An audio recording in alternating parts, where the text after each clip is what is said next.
This is Red Moon Role-Playing. During this sad diatribe, I confess, starting to lose a little patience with this house. Not these poor souls. Not them. But when I first made the summoning, I sensed it. These poor souls are all very, very dead. But something here is alive. I'm trying now to see if I can sense or work out where's the living thing. Because dead things stay dead. But you can stop things living if they're alive.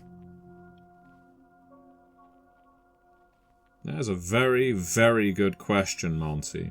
You pan around, you realise at this point that time is most certainly getting brief, because the more you agitate this house, the less time it is going to have for you. And rather frustratingly, Monty, as if to deliberately vex you and put an obstacle in your way, like only a story guide can, the signs of life are from down in the cellar.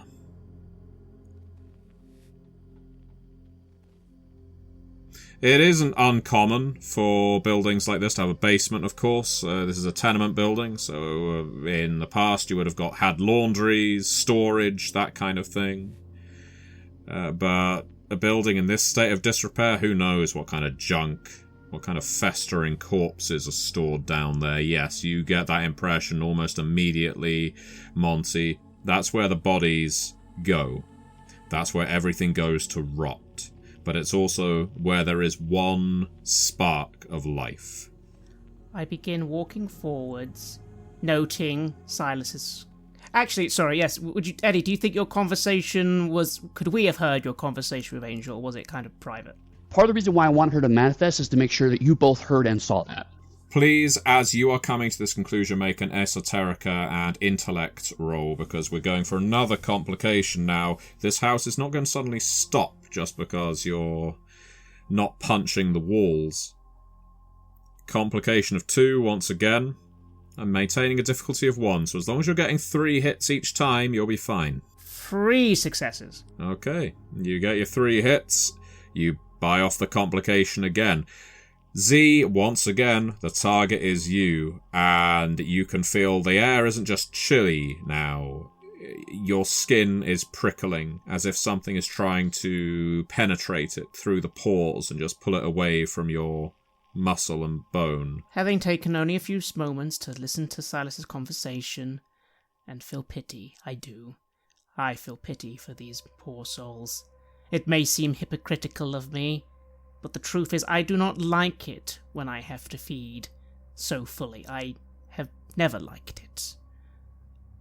So for something to seem to enjoy this process, to enjoy the gathering of souls, and not even end their existence, but just leave them lingering. No, I am losing patience with this house. But I move forwards. I say loudly so the others can hear me, as I begin just walking forwards.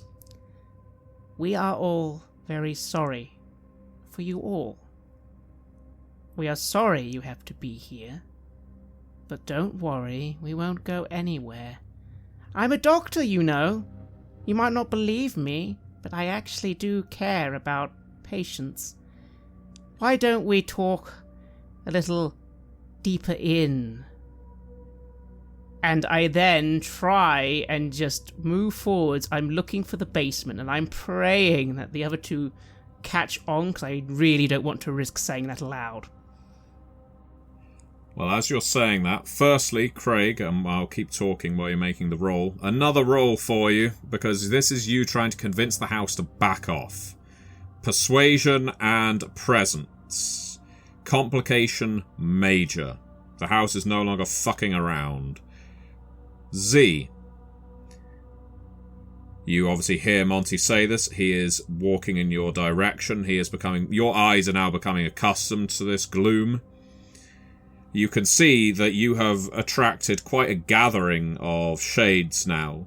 They are hanging from the ceilings, emerging from the walls, peering up from the floorboards. It's not like a head has just emerged from the planks. It's the ground has melded, manipulated to show faces just looking up at you with their mouths open.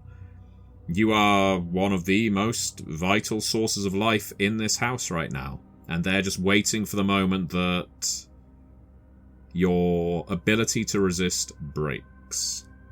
And when I say your ability to resist, I mean Monty's ability to keep this house placated. Which is wonderful, because I don't have the best bedside manner. So, currently, 1 hit. However, I do have Allure. I have 2 in Allure. And Allure says, again, this might not be relevant, but Allure says that if the target is susceptible, you can reduce their integrity or defense by 1 for your actions against them. That will reduce the difficulty, the effective difficulty, to 0. However, it does not automatically mitigate the complication.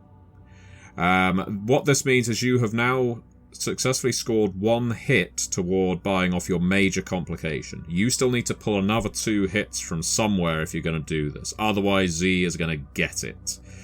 There's a couple of ways you can do this mechanically. Although the main one is you use your momentum to buy enhancements, and you do it now. For each momentum spent, you can convert it into an enhancement, which is an automatic hit. You spend 2 of those momentum, Z lives to fight another day. Well, I mean, how much momentum do we have? 3 right now. There's been a rather disappointing lack of failures in this group. Dear group, do we spend 2 to try and keep Z alive? I'm fine doing it, but what does everyone else think? I'm fine with that. I'm a green light here. I'm all in favour of you burning through your momentum pool. And technically speaking, if you burn half our momentum in 1 shot, we get an additional experience point. So there you go. You do. We'll give you experience for the next campaign. All right, then. So, Monty, you are burning through 2 momentum. Indeed. And again, as you said, the others know that even though it does sound quite heartfelt what I'm saying, sometimes I don't always put things that well. Maybe it's the tone of my voice. Maybe it is the fact that some people think I don't mean what I'm saying. It's only because of my possible supernatural allure that I sometimes get away with these persuasion things. And so maybe that's why, on this occasion, this works temporarily. It is not something uniquely gacky by any means. In fact, quite the contrary. It is an element of being the hungry. The hungry have to be able to lure in victims. And, well, even when your hungry is as cold and morbid as a Gaki, as Dr. Page's, he still possesses that supernatural gift. Indeed. Also, I forgot the hit on the curse dice again. Oh, well, that's good. That is good. The house, well, it stops. It stops short. And by that I mean no voices, no groans or sighs of frustration. It is just waiting now. It's like a crocodile on the side of the riverbank, its jaws just slightly open, eyeing you up, waiting for that one misstep, at which point it is going to dash forward, and you can guess what happens next. So the house is no longer communicative, including Angel. Angel is just looking at you, Silas, as much as she can with no eyeballs, but she is, her head is inclined in your direction.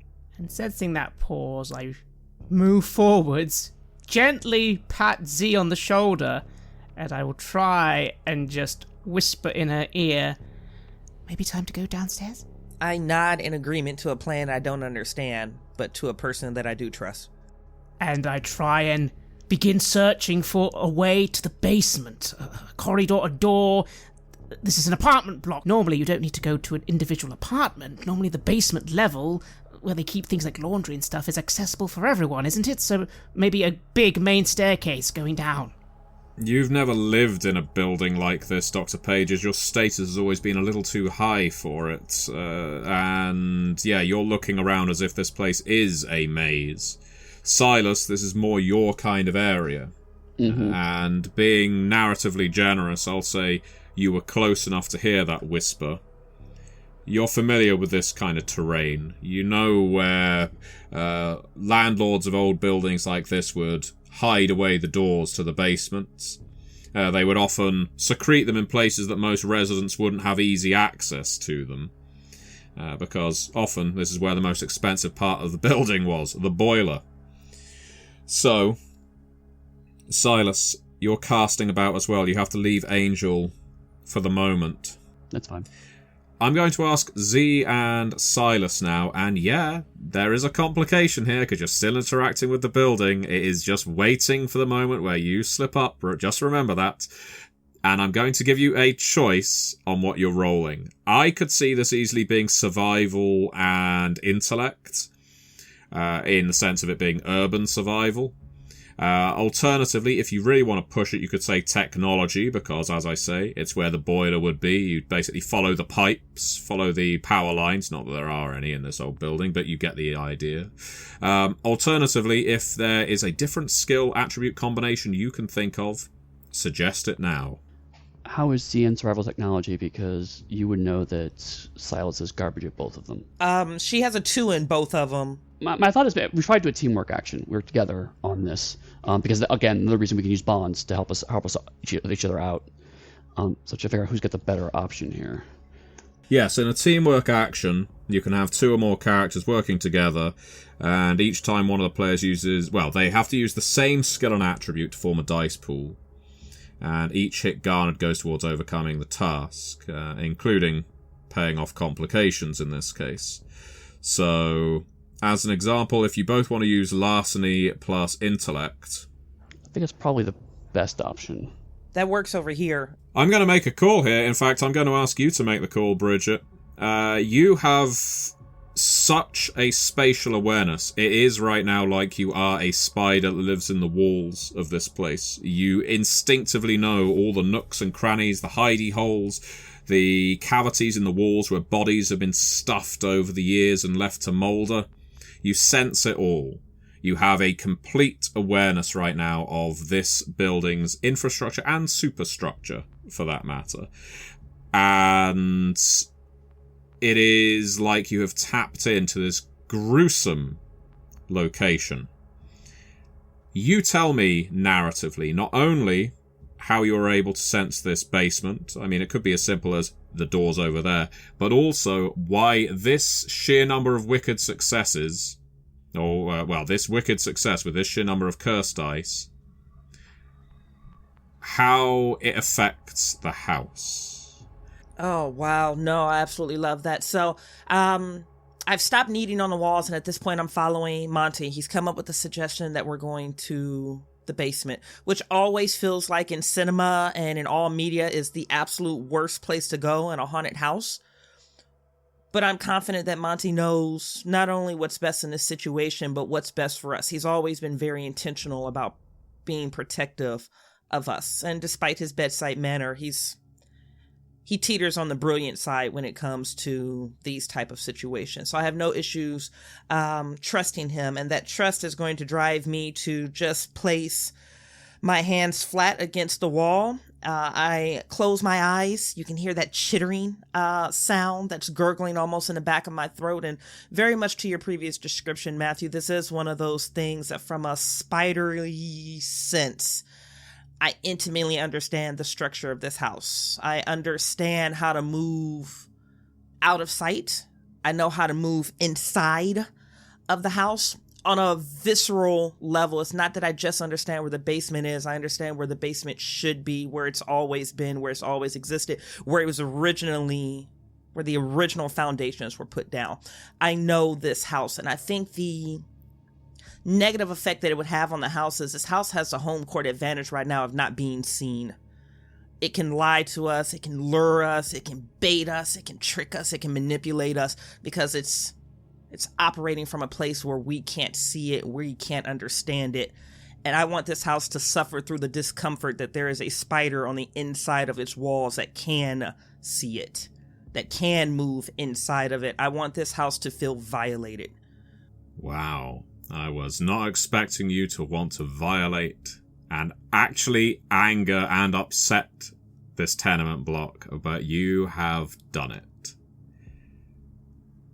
The house revolts against you. It doesn't have the wherewithal, the consciousness to make the decision to drain you of all of your life in one fell movement. It has never felt this way before. It wants to extract you. To expand on what you were saying, it is like there is a spider crawling through its veins right now. And it is trying to scratch that itch as it travels through its body. But of course it can't, because the spider's inside it. So each time it tries to extract you, each time it tries to claw you out, it is just ripping itself apart. Like someone on PCP tearing at their own flesh. And this distraction is going to be sufficient for you to get access to that basement before the house can do anything to you. But by God, you're going to have to be quick. Luckily, you know where the basement is. You can sense it. You can lead the rest of your crew. But again, you are going to have to be quick. There is a chorus of screams around you. The phantasms do not like this. If Z looks like she knows what she's doing, Silas starts to poke around, but notices that Z seems to have just lasered in on where we need to go. So Silas quickly manifests again, kind of motions to Dr. Pages, and then they point towards Z and then just start to follow her down. Yeah, it appears that the basement in this place is pretty well concealed. It's one of those old panels in a wall jobs. This building was built quite some time ago, probably just post-war. And the basement was probably the sole habitat of the building custodian rather than the residents. So it isn't there to be advertised. But yes, you sense it. You can wrench that panel off the wall. You don't need to be delicate with it. And you can descend. Well, 2/3 of us can wrench that panel off. As we descend, I simply turn to Silas, hearing the screams, thinking... At this point, I think the subtlety is over anyway, and I'll simply say to Silas, so do you think this is a gun to the head diplomacy, or a quick death? What do you think to do? I'm not sure which one's best. We need to take this house down as fast as possible, yeah. Well, then I'll do my best, and let's all do our best then. I mean, that's a very good question, because as you are heading down to the basement, well, the first thing that shocks you is the light. There is light down here, and much as around Z, where it felt ambient due to her vitality, it's the same down here. It's a low, sick, greenish, orange light, and you can tell why, because secondary to the visuals of light is the absolute reek of decay. It's quite clear from where it's from, because as you walk down these stone steps into the basement, you can see these stacks of bodies. They have mouldered, rotted, melted into each other over the years. It would take a pathologist, much as yourself, Dr. Pages, to separate them and count exactly how many skulls there were. That would be the easiest way, but that is not why you are here right now. And it isn't light coming off of them, though there is a certain ambience exuded. There is a figure down here amid the shelves, sat in a cosy armchair. She has a side table. There is a book upon it. She appears half asleep. She is an older woman. You would say that hair is a hairpiece. It is a little too thick on her head. Her face is lined with wrinkles. She has pink, even ruddy skin, a cardigan, an old floral dress. The light is primarily emanating from her. She is snoring softly. This isn't her, right? This couldn't be her, right? Is this her? One of her eyes opens. You don't think there is an eyeball in the other socket. Visitors? Visitors? Victor? Victor? Did you bring visitors For me? One of you's my nephew, grandnephew, maybe, yeah. She lifts a hand and points a finger at you, Silas. You are detecting something very wrong with this woman, as if that needs to be said. There is a convergence, a clash of powers at play in her. You're able to see it with those obsidian eyes of yours, Dr. Page's. You're able to sense it from being one of the dead, Silas. And Z, well, not to get too primitive, but you can just smell it on her. She has a absolute aura of decay, but is giving out so much life. And there is a reason. There is a very clear reason. She is one of the dead, possessing a healthy body. And it's quite possible she is draining that healthy body of everything that keeps it going. And maybe that massive stack of corpses in the basement are previous hosts of hers that she has drained until they are dry. I visibly pause. Even though I just discussed with Silas the course of action, this makes me pause because I did not expect this and I'm unsure how to proceed, so I do just stop.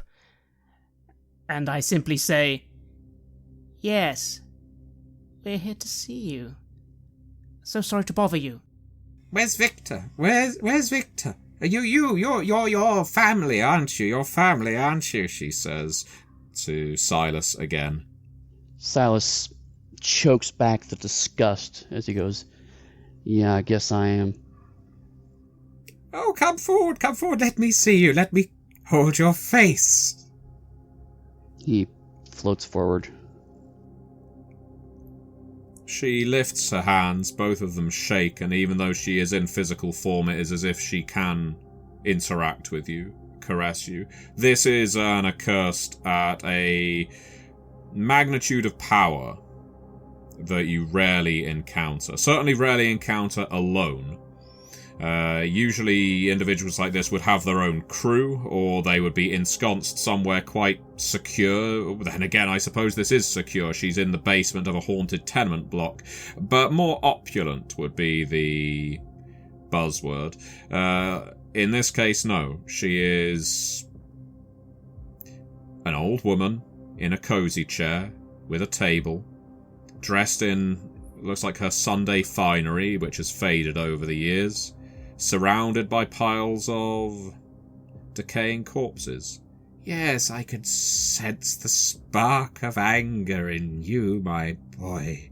I always told my own son that he was too angry. No one would love someone like that. But you, I could sense you've got a softer heart. You must make your mother very proud. Not for a long time, I haven't. Oh, that's disappointing. These your friends? Did you bring a meal? And she looks at Z. I'm quite all right in my current form, though I imagine her heart will expire somewhere in the next 3 years, by my guess. Quite comfortable right now. Thank you, though. No, we're just here to... Silas stops and looks back at his friends and looks back at her and says,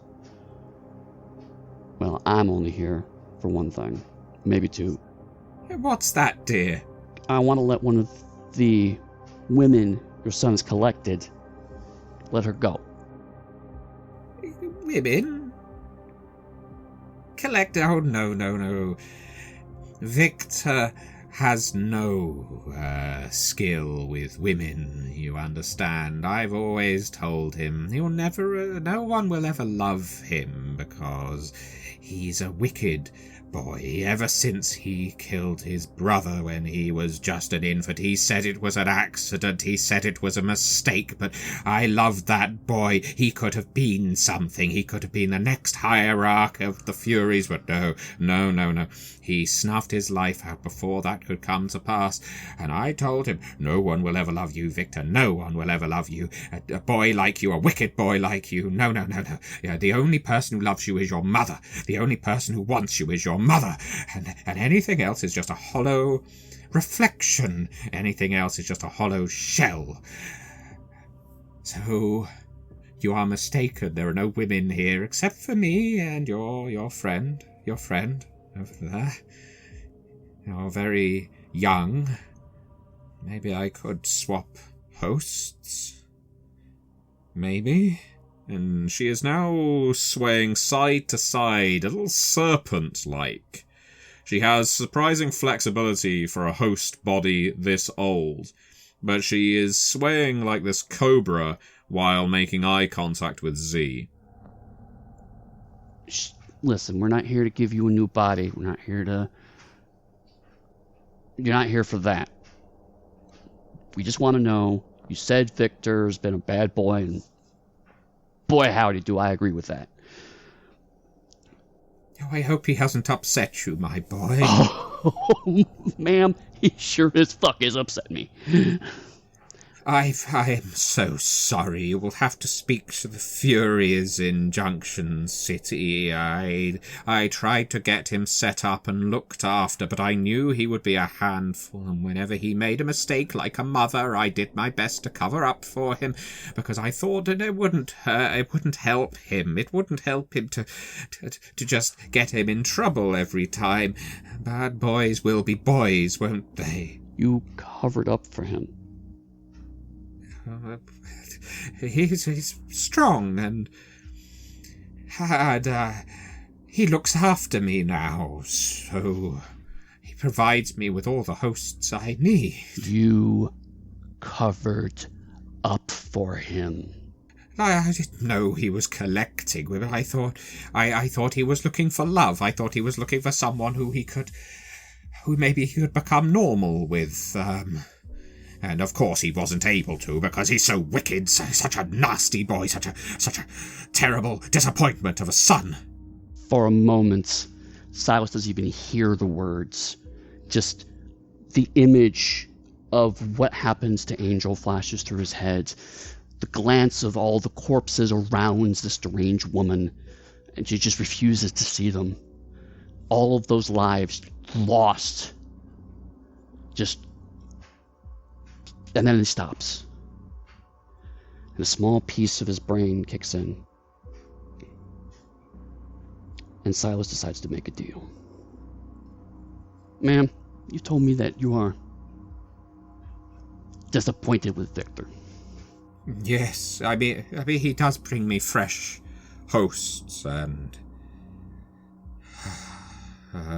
but he isn't the son I wanted. Samuel was the son I wanted. Tell us where we can find him. We'll take care of him. He'll never be a problem for you again. Take care of him? What do you mean, take care of him? Discorporate him. No. You are not putting a finger on my boy. The only person who can judge a son is his mother. The only person who can judge this man is God. And you ain't her. Silas is going to bleed a curse die to use dissonance on her to attack her. So, I'm going to be asking each of you in turn, of course, what you intend to do here, but let's start with Silas. So, talk us through dissonance, Eddy. Dissonance is a psychic attack made against an enemy with medium range. The attack gains the stunning tag and double nines. Double nines. So it is empathy plus an appropriate mental ability. I would suggest that this is a snap reaction. Cunning makes sense. That does make sense. I will say that her integrity, and therefore your difficulty, this is not some weak-ass phantasm. This is a matriarch of the dead. She may not be a family head, but she has tenure. So you're looking at a difficulty of 3. The complication in response. A dead of this power, she can basically reflect this back on you. If you don't buy off the complication, she is going to stand up in the chair and stand up from the chair and cow you. This dissonance will strike you square between the eyes, and it will paralyze you. This is a moderate complication, so you're looking for 5 hits. Because she threatened Z, I would like to use my bond with Z to add an enhancement to this roll. I like it. Use your bonds. This is a fairly significant moment in the plot. So yes, for God's sake, use your momentum, use your bonds, and any other tricks you can pull out of your pocket. Well, normally that would have been 3 hits, but 2 of those dice are 9s. So, very good. Very good. That means you don't just overcome the difficulty, you overcome the complication too. Also, I'd like to, because my motif, I'd like to bleed an additional curse die, so I'm down to 2. Because my spell has an emotional attachment, so that I'm going to give her the frayed temper status effect, which means she's now so angry she's going to start making mistakes unless she buys off complications. Excellent. In that case, that is precisely what she does. You strike her psychically, and with sufficient hits, I'm going to add something a little extra. When she is stunned in this way, her body, that is to say her living host, just erupts into a convulsion-like fit. She is just quivering as if you are exorcising her right now. Shaking, quivering is an understatement. She is shaking violently, frayed temper, biting her lip, drawing blood from it. And you can see there is a struggle in play here right now, Silas. You can see it as well, Dr. Pages. The spirit is trying to maintain control of the host. She doesn't want to be ejected. She doesn't want to be discorporated here. Maybe because she can sense there's a gaki in the room, and it doesn't tend to go very well for discorporated dead when there's a gaki about. So, Silas, you've done your damage. She is most certainly stunned, and she is most certainly frayed. So, let's ask you, Dr. Pages, if you can stop counting skulls from piles of bodies, although this is going to make a wonderful piece of art, isn't it? Yes, despite everything, I couldn't help but be entranced by such a scene of massive death. Not that I find it pleasing, mind you, I find it awful. I find it almost makes me angry to treat the dead in such a way. This should be a holy shrine, not a desecrated dump. I will try and correct that later, perhaps, in a sketch. But as I'm snapped back to what's actually happening, I see what's happening. I lift my hand, but I pause for a second as I then notice the body seeming to try and resist. Do I think this poor person could actually still be alive? Obviously they are alive, but I didn't think there'd be any hope of them getting out of this alive. But could this woman be saved? And by that I mean the body, not the mother of L'Entrandresse. Can I ask you to make a medicine, and we're going to go for cunning roll. The point being that you are basically going to try and stop the woman from fitting herself to death, basically stroking out. Because if she dies, if anything, that's going to make it a lot easier for the mother to carry on inhabiting her. She will just have a cadaver to inhabit, and she may not like that. It would appear that she much prefers fleshy, warm bodies, but she can much more easily seize upon a corpse than she can a resisting mortal. So you're basically going to be trying to grip her, stabilize her, make sure she doesn't swallow her tongue, the usual first aid regimen, and try and calm the body but not the spirit. Yes. After all, despite being a pathologist primarily, I'm obviously still a doctor. I actually even have the field medic edge, so I do know how to do the medicine in the field. Medicine and cunning, I think, is fair because this is a snap judgment. That is 1 8 and 1 10 on the curse die. 3 hits. 3 hits. Okay, 3 hits should be more than sufficient, I think. So you don't just slap her, you don't just knock her out, nothing like that. You know that's not how you deal with someone who is having a fit.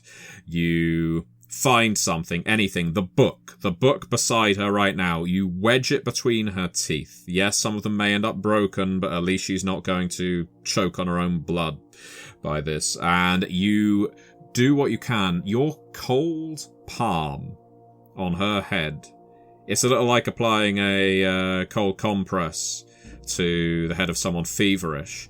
Your undead body is probably in the first time in your unlife, Dr. Pages, a source of comfort to this woman who probably has very little comprehension of what's going on right now. But her physique responds to the fact that this cool, reassuring, maybe even slightly alluring presence is there, making sure that she's going to be all right. And I simply say, I think if we can get her out, this one doesn't have to die. I think if we can get her out, this one doesn't have to die. Which takes us to Z. Yeah, I have a quick follow-up question just before I act here. From what I'm understanding right now, Silas has effectively destabilized this creature. The spirit is trying to hold on to the body, and now Monty is saying that the body can be saved. With the nightmare spell, what does taken out actually mean? Taken out effectively reduces the adversary to either having to flee or fall unconscious. Can I target that against the spirit itself? Here's what you need to do, Z. You need to persuasion and... Well, how are you trying to influence these nightmares? Are you just projecting them with force? Are you whispering them into the ear of the woman? You tell me, because persuasion is definitely the skill. The attribute is dependent on how you're applying it. So, for instance, presence is more forceful, manipulation is more subtle, composure is almost reassuring. Presence feels more Z to me, but... Yeah, I'm actually leaning with you on that one. So the goal here is, again, from what I'm able to just determine from the landscape, the ecosystem as it is that this creature has been destabilized by Silas and she's losing her grip on holding on to this host. I just want to be able to pry her fingernails up one by one to assist in the inability to hold on to this host. So I think I'm actually going to be leaning towards the presence and persuasion. You need to bleed one cursed die to do this. The integrity of this target is 3, so you need to get 3 hits or more. Don't forget, you do have 1 momentum remaining in the pool if you need to end up buying an enhancement. And we can do that after the fact. Okay. So, guys, I am rolling... This is, one more time, it's presence. My presence is 2, and my persuade is sitting on a 1. Can I pull in the bond with Silas to... Silas is on the other side of this woman, so I will say yes. That means you will get an enhancement of 2, provided you roll even 1 hit. Jesus, it's only 1 hit, too. It's just an 8. Well, you got your 1 hit and added that to the enhancement of +2. That means you do match the integrity of your target, therefore you beat her. And what's more, there is no complication on this one, and the reason there is no chance of reflecting the power is because the matriarch here can only reflect spells she too can cast. She does not have access to the Nightmares spell, therefore she cannot fling it back at you. Oh, amazing. So what I am going to inflict onto her, going back to that spider in the veins idea, is I am going to put Samuel Latondresse in as much misery on repeat as possible. Samuel or Victor? Samuel is the one that she's super focused on, that she loves, right? Samuel is the beloved 3-year-old infant that died, you monster. So yes, okay. Yeah. I just wanted to clarify that's a carry on. Absolutely. We are going to torture this 3-year-old in as many horrific, unimaginable ways as Z can do to inflict these nightmares. She is going to get sent into a loop of all the ways that she couldn't save Samuel, of all the ways that he died, all the ways that he suffered, all the ways she failed as a mother, on rapid repeat. That is a incredibly dramatic read there, Bridgett. I want to say thank you very much, because that is a brutal choice to make. There will be repercussions for this further in the campaign should we pick this up again, because that choice, what you do to her here, which is a real primal, appropriately, mental torture for a mother, it is going to knock her into the taken out status effect. In other words, yeah, she is, for all intents and purposes, ejected from the body, which means, Dr. Pages, you can now haul this old woman up. She is unconscious, but you can, in theory, get her out of here. And that leaves her discorporated, writhing, trapped in an ectoplasmic nightmare of suffering. She is occasionally letting out a mild scream, but she is confused, she's comatose, she doesn't know what's going on. It basically presents her as a very, well, easy target, depending on what you intend to do. So I don't think she's going to get an action. She's been taken out. We go back around to Silas. And Silas, if Dr. Pages is hauling the body away, how are you going to deal with this? So it looks like we've accomplished what we set out to do. So Silas initially starts to kind of just float back towards the door to escape, and then he has a thought and turns back to the room where all the corpses of these women are. Their spirits are probably anchored to them on some level, as is very common for the dead. And so, because he's incorporeal, he will add the passions flaring area effect to this space, which encourages everyone in this space. They become mob mentality. They become very heightened, and it tells all the spirits in the room, rip her apart. The three of you, even those of you who are usually unaccustomed to being able to see spirits with the naked eye, it is impossible to not see the sheer mass of troubled phantasms, outraged phantasms emerging from this wall of corpses, some of whom have been here for longer than you've been alive, Z, and they are pained, they are racked with suffering, and they can see writhing there in a fitful sleep one of the sources of their suffering. You don't really want to be around for this. You could very easily get caught in the crossfire. Are the three of you content to leave with this body between you of the woman whose identity you do not know? Or do any of you want to stick around for, let's say, the purposes of your notepad, or indeed for a sketch in the future? I mean, the temptation is always there, and Z, you are always compelled by mystery, but there is also inherent danger to this scene, so it is really your choice. I'm not going to make you do anything. I think for a moment I do pause.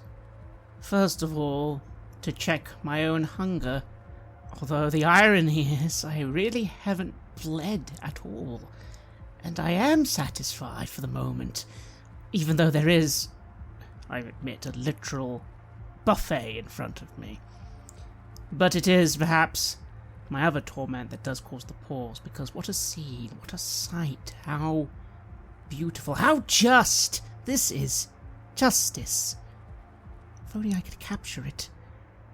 But perhaps what tears me away is looking down and being presented with an opportunity I so rarely get. Yes, I am a doctor, but for most of these decades I deal with the dead.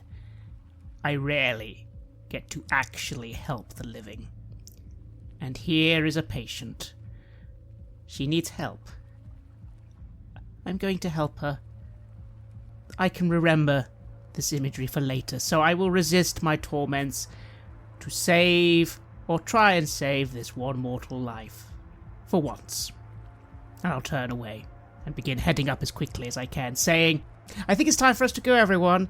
My mother always used to say it's rude to outstay your welcome. Yeah, we need to go. I am going to move very quietly over to Silas, and despite the fact that he's in an incorporeal state, I'm going to fairly mark him just one of those motions where I rub the right and my left side of my face across his shoulder. I can't make contact, but if I could, this would be either one of those moments where I'm scent marking him or I'm taking his scent upon me.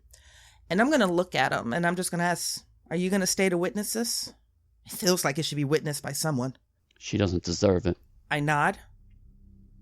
And I'm going to turn and follow the good doctor up the stairs. Because he's right. Z. Mm-hmm. You look back, you notice that Silas is rubbing his shoulder. And he goes, I appreciate that. I smile. I blink twice. Come on. Yeah. To your point, she doesn't deserve an audience. Just as you reach the top of the stairs, that is when all hell breaks loose behind you. Chaos unleashed as this mass of phantasms descends. First they converge, then they descend. The matriarch really stands no hope. Maybe the first phantasm or the second will be beaten back easily enough. She is quite the psychic combatant. And after one injury, she will awake from her nightmares. Maybe that will feel like a relief. But the sheer number of bodies that she has torn through in her life, maybe it's not all her fault. Hell, maybe if Victor had been providing her with younger frames, there would be far fewer bodies down there, but he obviously has a certain picture in his mind for how his mother should look, and so all of these old women have been brought down here for her to inhabit. And that has in turn caused a small army of spectres to emerge at Silas's beckoning. And yeah, they rip her to shreds. There's barely the time for screams, and indeed once the three of you, along with your quarry, are on the ground floor once more, the noise of what's taking place in the basement is far, far behind you, because you left this tenement block in a state of misrule. It was ripping itself apart, searching for a spider. And if there were eyeballs in these walls, in every corner, they would swivel and they would fix on you. And in a way, there are. Now there is light here as you are carrying this woman through here. As old as she is, as frail as she is alive. Her and Z, both of you, are giving off light as you walk down the hallway, because all of these phantasms, the various faces that Victor has trapped here, have bound to this locus point, this shattered space, are all eyeing you, and you don't really know if they're eyeing you with anger, hunger, it could be anything at this point. But I'm going to tell you this. They are not grateful. You have not removed the source of their damnation. The shattered space still exists, while his mother may no longer exist. The building that he has erected, based on the spirits he has snatched, is still here. So I'm going to ask you all to move quickly. Athletics and dexterity, please. I think it's time to finally burn a curse dice to get some vampiric strength, so get an enhancement on my physical skills, because we need to get out of here quickly. And the weakness I shall exhibit because of this burning. And I think it's fitting, due to being so polite and courteous, that I am suddenly... I can feel it in my bones. I get a feeling that I was invited in here, but maybe that invitation has been rescinded, and I feel the desire to get out. I have to get out. Okay, everybody, let's start with Bridgett. How did you do? We're looking at a difficulty of 2 here, please. No, babe, I didn't hit it. Just double check my mechanics. I bled a curse die for the wild form to give me a +1 enhancement. Oh, okay. And I rolled 7 dice, 2 of them on curse, and didn't get a single hit. Ah, that's not good. Well, you have a choice here. There is 1 momentum left in the pool. You may want to wait until the rest of the group have announced their actions, but you can spend that 1 momentum to get 1 hit and add your enhancement to get 2 hits, and therefore beat the difficulty. So keep that in mind. Let's find out how everyone else has done. Eddy. It may seem strange, ectoplasmic blob like yourself, no offense, having to use athletics, but you're still having to surge at speed, and perhaps more important, you have to resist the calls from your sister to stay. You know that she is being compelled to do that, but athletics and dexterity. How did you do? He barely manages to put it out of his mind as he goes after his friends, as I get 2 hits on my curse dice. In that case, you make it. Now, as for you, Craig, yes, you have your undead strength. However, you are also carrying someone, so you have a minor complication. You have the difficulty of 2. The minor complication is if you don't buy off that additional complication, you will drop her mid-flight. So did you get 3 hits, Craig? On the contrary, I got no hits, a critical failure. Oh dear. So my question is, are either of you, Z, or indeed Monty? Well, for Monty, the only purpose you could serve buying something with that momentum is keeping hold of her. You wouldn't make it to the door, but you'd keep hold of the woman. Whereas Z, if you use that momentum, you can get out. I didn't use my summoning this session. I used it last session. Can I use it this session? And to what end? I would like to, as I feel myself failing to move, failing to make it in time, despite the increase in speed, starting to drop the woman, I call out, I want to summon a phantasm with the fright template. It has to follow my command. I can't command it to hurt itself, though I can't eat it. But I'd like to command just one spirit. Get us out of here. Just one spirit. I will allow that, as you can only use it once per session, I will allow it, Craig, that will get us, being you and the lady in your arms, out of there. And I will say narratively as well that is the spirit of Angel, our erstwhile dead sister. So go for it, Craig. Unfortunately, there are times where my physical attributes are not ever enough. Yes, I'm moving faster than a normal person, but I'm still not very fast, and I'm carrying this woman, and I feel a moment where she slips, and I stop, and I pick her up, and I feel the house close in on me, and for a moment, lose hope. All I can do is try one last time, try to appeal to the house. I don't have much persuasion or charisma, but I have some allure, and I do actually feel that the victims here are victims, not perpetrators. Please, one of you, save a life where your life couldn't be saved. Don't save just me. Help me save this woman, please. And I try and summon a phantasm to aid me with this one command. And at your summoning, Angel responds, appropriate to her name. She whisks you and the woman off of your feet. You lose all sense of motion because you are wreathed in her arms. It's almost like you're trapped in a bubble, just briefly, and then before you know it, Monty, you are thrown out quite hard. Onto the front steps, onto the stoop, down into the road. Somehow you've still got this woman over your shoulders. You do not drop her hard. And this takes us to Z. Are you spending the group's last momentum to push yourself over the edge? Yes, I will spend the final momentum to make a mad dash to actually successfully get out of this house. In that case, describe for us that mad dash. I bled the curse die to activate my wilder forms to help with the speed. But as everything is crumbling behind me, around me, there's something about the fact that these spirits aren't operating from a place of gratitude that almost aligns with we didn't succeed here.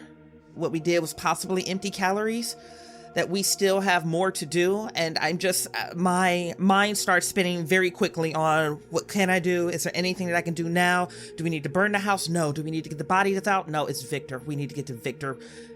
Victor is about to be our biggest problem, and it's just one of those things where my primal urges to escape are running across that reporter idea of what can I do, what can I solve, what can I discover, what can I find, that unbridled curiosity. And it's one of those moments where I just have a snap, almost a break, where everything is channeled into none of your questions matter if you don't survive long enough to explore it or run down the details.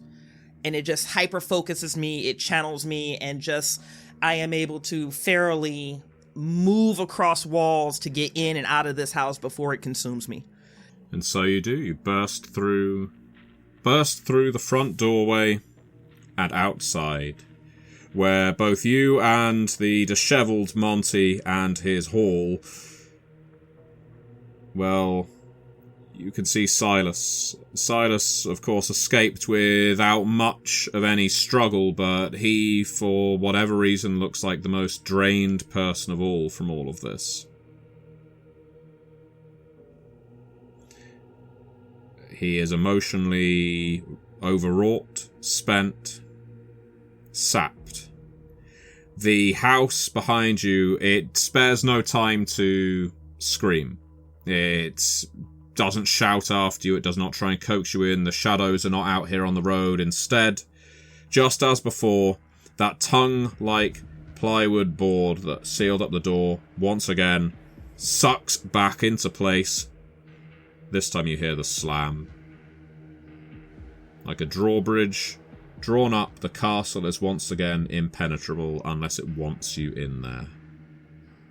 And Silas, you know what you've left behind. I mean, you did not have the power to free her. Maybe that matriarch in the basement did, but you're a fury. Vengeance sometimes leads to quicker results, but maybe not the most comprehensive and satisfying in the long term. And Z, yeah, you've got answers. You've seen some things you've never seen and experienced before. And Monty, you've saved someone's life. Who knows what you're going to do with her, or where you're going to leave her, but all of you are left with something.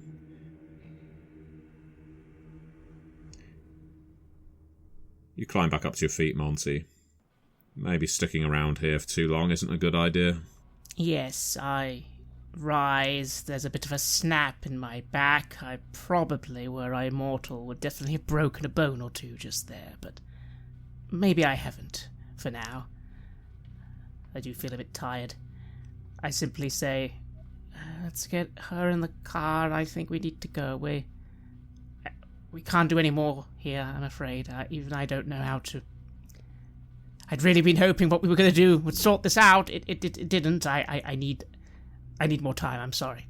Silas slides back into his body and then slides over in the seat to take the driver's wheel. I'll drive. Thank you. Z, would you give me a hand, please? Yeah, of course, Monty. And I will move over to assist him. You know, I had a whole lecture ready for you about jumping into alligators' mouths, but maybe we can save that for later. It's okay. Monty, to your great frustration, even as you help pass this unconscious woman to Z and she helps load her into the car, you realise this obstruction, this need for an invitation, you're not sure how long it's going to last, but you can already sense its prohibition.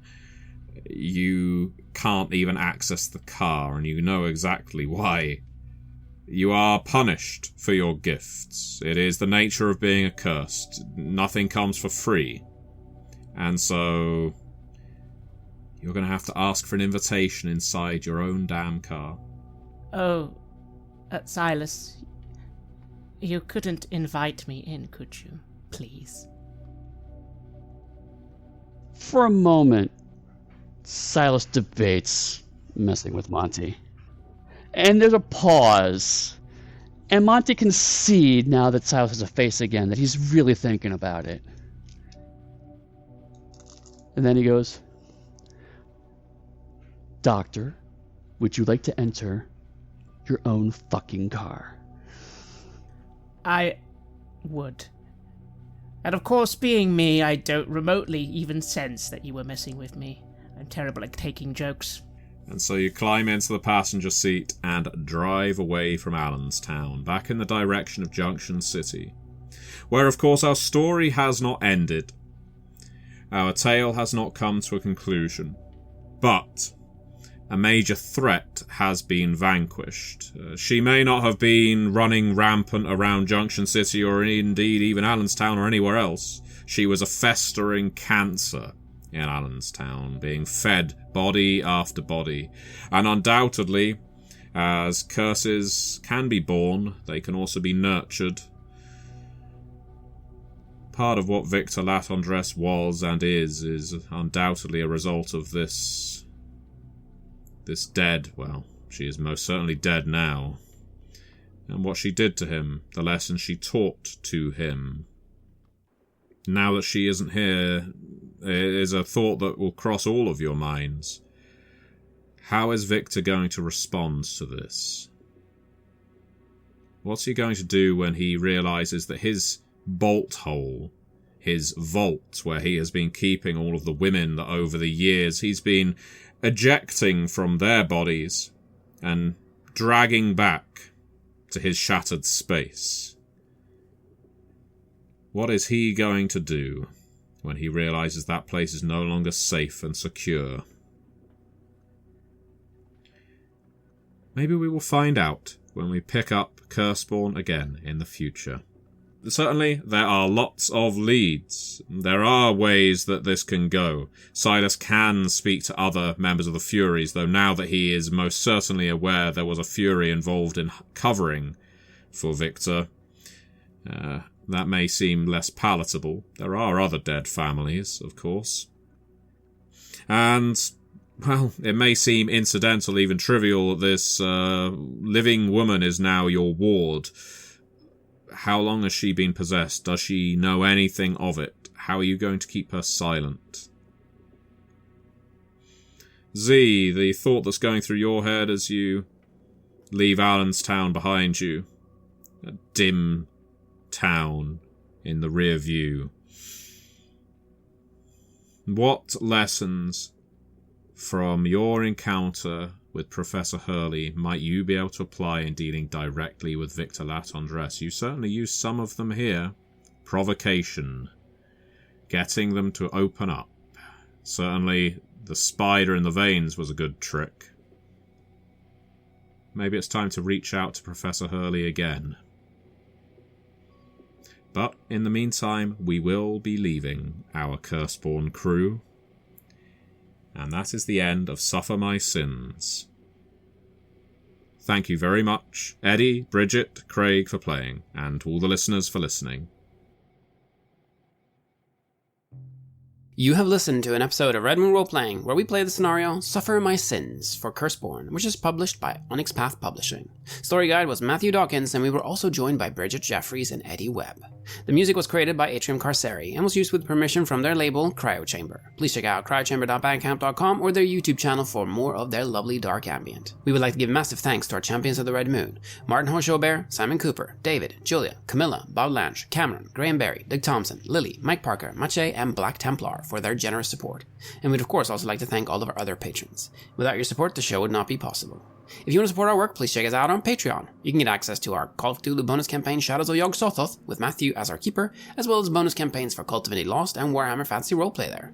On top of that, we also offer early and raw access to all of our recordings. You can also hear your name read on the show as a champion of the Red Moon, as well as play Cult with us. Most importantly, that support is what keeps the show going, so do check us out there. Thank you again for listening, and remember that the world is cursed.